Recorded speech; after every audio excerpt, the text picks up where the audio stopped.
به نام خداوند بخشنده و مهربان. درود بینندگان عزیز، بخش نوبتی برنامه خبری پیام نیوز را آغاز می‌نماییم. در استودیو با شما شهرت رحمت الله. اینک متوجه باشید به سرخط مهمترین خبرهای روز. رئیس پیشین بازار پرسر و صدای اینام برهان عبداللهیف ظالمان را به خدا سپریده است.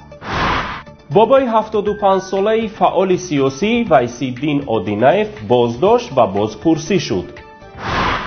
مرکز برق و گرمیدهی دوشنبه 2 مورد بهره برداری قرار گرفت. اقتصاد تاجیکستان از سال 1992 تا امروز پیش نرفته است.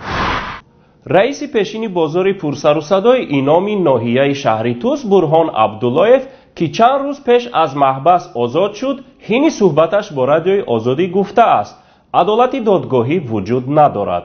برای سهمش در این بازار دیگر دعوا نمی کند و کسانی که به او ظلم کرده اند به خداوند سپریده است. او ماه دکبر سال 2014 با جرم این که گویا به یک ساکن ناحیه شهری توس هاشم رضوان فرمان داده باشد که بازار را آتش زند، بازداشت و بهار سال گذشته با قرار دادگاه ولایت ختلان به 3 سال زندان محکوم شده بود.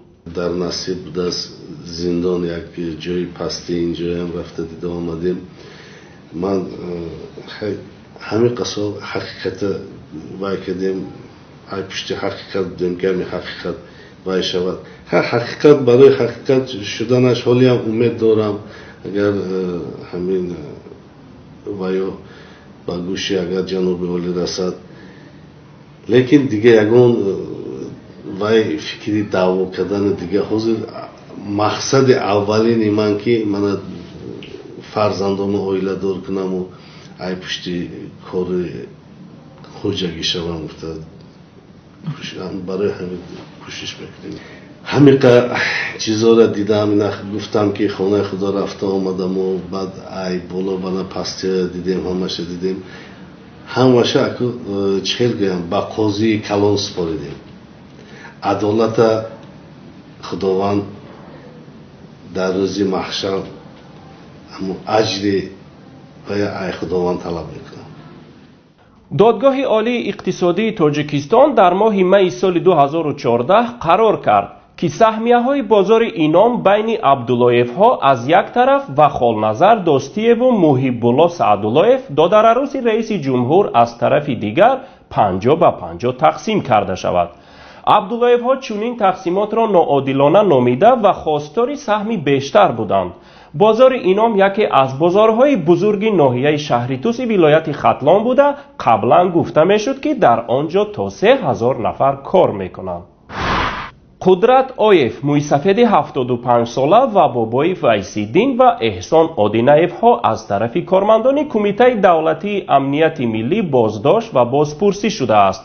ویس‌الدین آدینه‌یف به ما گفت بابایش را به شعبه کمیته امنیت در ناحیه شهری نو بردند و در خصوص او پرسجو کرده اند. او میگوید بابایش و دیگر خویش و تبارش را 17 سال می شود ندیده است و این عمل کمیته دولتی امنیت ملی را غیر منطقی می داند.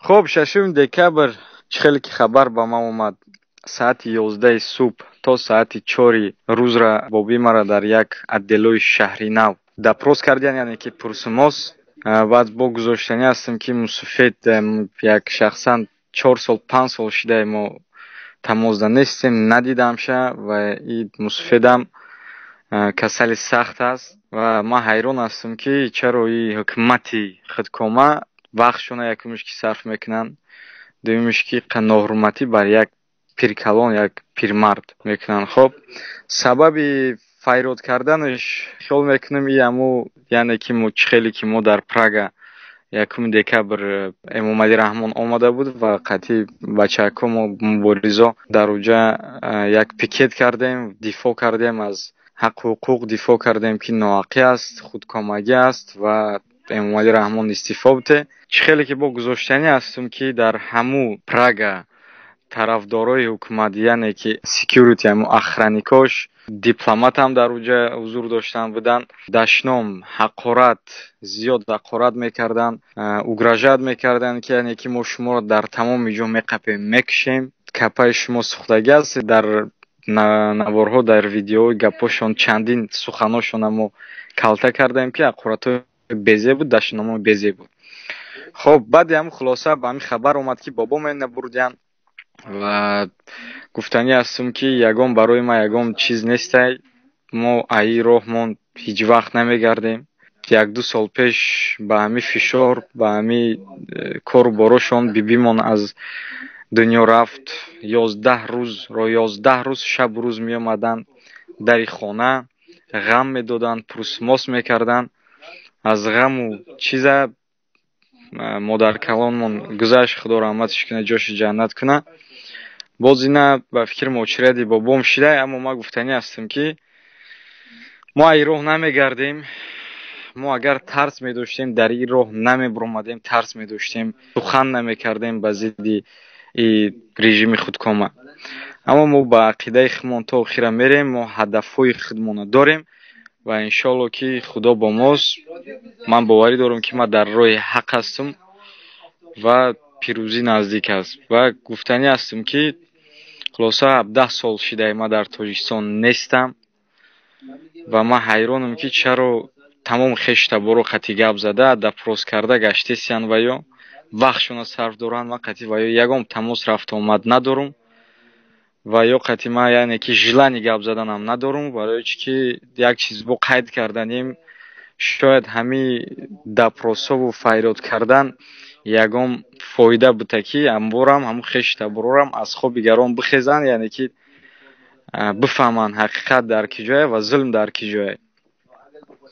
хоб бо як чиз дигар қайд кардем, чи хеле ки мо медонем мо дар ҷустуҷӯи ҳукумат будаем ва то ҳолора намедонем сабабаш чи аст, статьямон чи аст ва чӣ гуноҳ кардаем мо дар пеши режими худкома. ҳатто як бор расмӣ эълонаш намекунанд, як бор шахсан ба ма худам нафаҳмонданд ки ту чӣ гуноҳ дорӣ, статьят чи аст. ижда ман ҳайрон ҳастам. вайсиддин одинаев замоне ба саҳнаи сиёсат ворид шуд ки бародараш эҳсон одинаев фаъоли сиёсӣ ва мубориз дар санкт петербурги русия ғайб зад. вайсиддин мегӯяд бародарашро мақомоти амниятии русия дуздида ба ҳамтоёни тоҷикашон таслим кардаанд. дар мавриди бародараш вайсиддин гуфт мақомоти тоҷик барои бародарам ҳатман ҷавоб хоҳанд дод. эмомалӣ раҳмон раиси ҷумҳури тоҷикистон имрӯз 8 декабр маркази барқу гармидиҳии душанбе 2ро мавриди баҳрабардорӣ қарор дод. тавре аз дафтари матбуоти раиси ҷумҳури тоҷикистон иттилоъ доданд арзиши умумии лоиҳа 349 миллион доллари амрикоӣ буда, аз он 17 миллиону 443 ҳазор доллар саҳми ҳукумати ҷумҳурии тоҷикистон аст. пудрачии асосии сохтмон ширкати твеяи чин мебошад. аз рӯи гуфти раиси ҷумҳури тоҷикистон ҳини суханронияш дар натиҷаи ба кор оғоз намудани навбати дуюми маркази барқу гармидиҳии душанбе 2 имкон пайдо мегардад ки дар як шабонарӯз 7.2 миллион киловатт-соат нерӯи барқ истеҳсол карда шуда, дар натиҷа таъмини шабонарӯзии нерӯи барқ дар мамлакат нисбат ба соли гузашта 16% афзоиш меёбад. маркази мазкур метавонад қариб 60% талаботи шаҳри душанберо ба нерӯи барқ қонеъ намояд. ҳоло иқтидори маркази барқу гармидиҳӣ бо дар назардошти навбати аввал ба 400 мегаватт, яъне то 9.6 миллион киловатт-соат нерӯи барқ ва 235 гигакалория гармӣ дар як шабонарӯз расонида шуд. гармие ки истеҳсол мешавад барои қонеъ гардонидани манзили сокинони шаҳри душанбе, муассисаҳои иҷтимоиву таълимӣ ва дигар иншооти пойтахти мамлакат равона хоҳад гардид. сохтмони навбатии дуюми маркази барқу гармидиҳӣ бо иқтидори 300 мегаватт аз тарафи президенти ҷумҳурии тоҷикистон эмомалӣ раҳмон ва раиси ҷумҳурии мардумии чин Си Ҷинпин моҳи сентябри соли 2014 гузошта шуда буд ва он имрӯз аз тарафи президенти тоҷикистон эмомалӣ раҳмон ба истифода дода шуд. тибқи як радабандие ки хабаргузории русии РИА Новости нашр кардааст, иқтисоди тоҷикистон тақрибан дар ҳамон ҳолате қарор дорад ки 23 сол пештар будааст. аммо тоҷикистон танҳо кишваре нест ки иқтисодаш дар 23 сол ҳеҷ пешрафте накарда бошад. иқтисоди қирғизистони ҳамсоя ҳам тақрибан дар ҳамин ҳол аст ки буд. اما ازبکستان و مولداوا کم پیشرفت کرده مجموعه محصولات داخلیشان نظر به سال 1992 دو برابر بیشتر شده است. بلندترین نشان دهنده را در این رده‌بندی استونیا دارد که مجموعه محصولات داخلیش قریب 4 برابر افزایش یافته از 7,500 سال 2092 به سر هر نفر ساکن این کشور قریب به 29,000 در سال جاری رسیده است.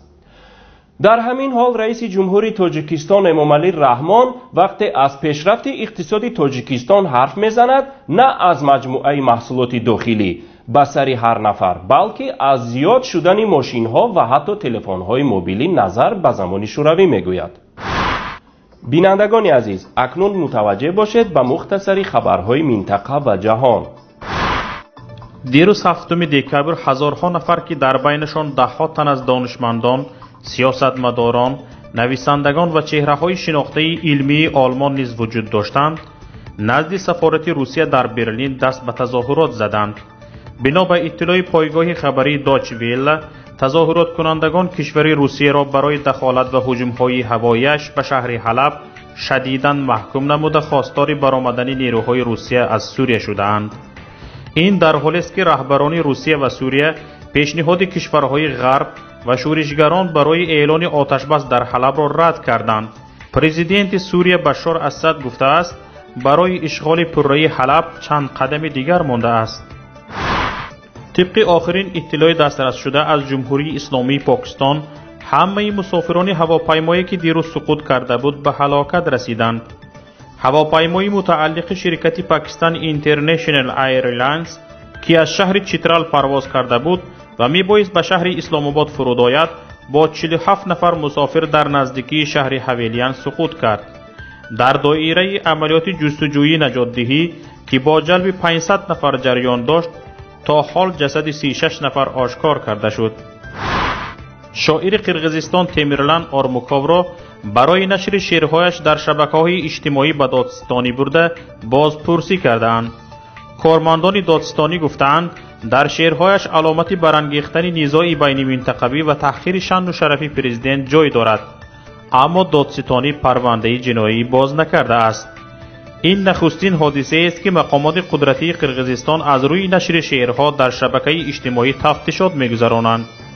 تیمورلان آرموکوف در فیسبوک شعر قلب راهبر به درد آمد را نشر و پرزیدنت قرقیزستان المازبک اتامبایف را تنقید کرده است. اینجا به پایان برنامه خبری پیام نیوز رسیدیم. شرح مفصل خبرهای ما را از پایگاه خبری پیام نت و گزارش‌های ویدیویی ما را از یوتیوب پیگیری نمایید. برایتان خبرهای خوش و سروری زندگی را تمنا می‌نماییم. تا بخش‌های نوبتی خیر خدا یار و یاورتان. السلام علیکم و رحمت الله و برکاته.